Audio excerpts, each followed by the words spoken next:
Hello, this is Eric from Wisdom Heart. So today I was talking to one of the members of the Wisdom Heart community, a beautiful spiritual meditator practitioner on the journey who's going through a major transition, a major change in her life, both in her personal life and her professional life. The change is coming together, and that always indicates a huge shift when different critical areas of your life kind of coincide with a change. And she noticed this thought coming up for her, which was, I feel like I'm going backwards. I feel like I'm going backwards somehow.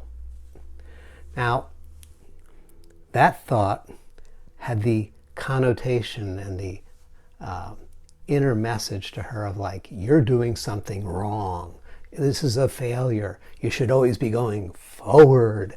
That was the conditioning. We should always be moving forward in our awakening, in our professional life, in our personal development. Always be moving forward. This is part of the cultural induction that we've been given, that the graph always has to be kind of going up and to the right, going up and to the right, more and more and more and more. But going backwards is a movement that has been recognized, that has been honored, and that has been valued in all wisdom traditions, in all spiritual pathways. Because it's not an indication, particularly when we're going through a profound transformation, it's not an indication that we have lost the plot, but rather that we are refinding our center, and we are turning around in consciousness and going back to the source of our awareness, to the source of our guidance, to the source of inner wisdom, so that having made that inner communion and inner contact, we're going to be able to then come back out into a new life, a life that's been informed and infused by the blessing that comes from that turning around in consciousness. So going backwards at times of great transition is highly regarded, highly recommended. It means meditation. It means contemplation.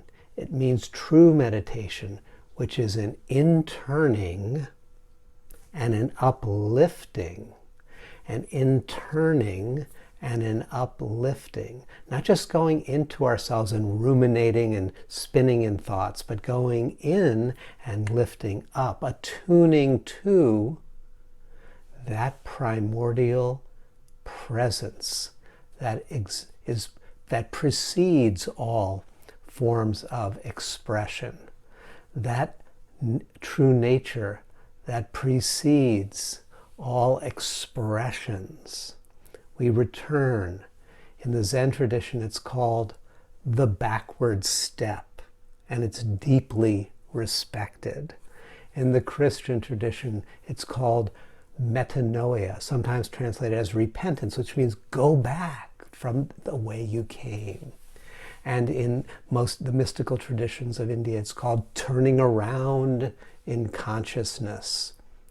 We've been streaming outward, and often have become fragmented in our life. And the returning is a regathering together, a recollecting of all of the force fields of our being, drawing them inward and lifting them back upward.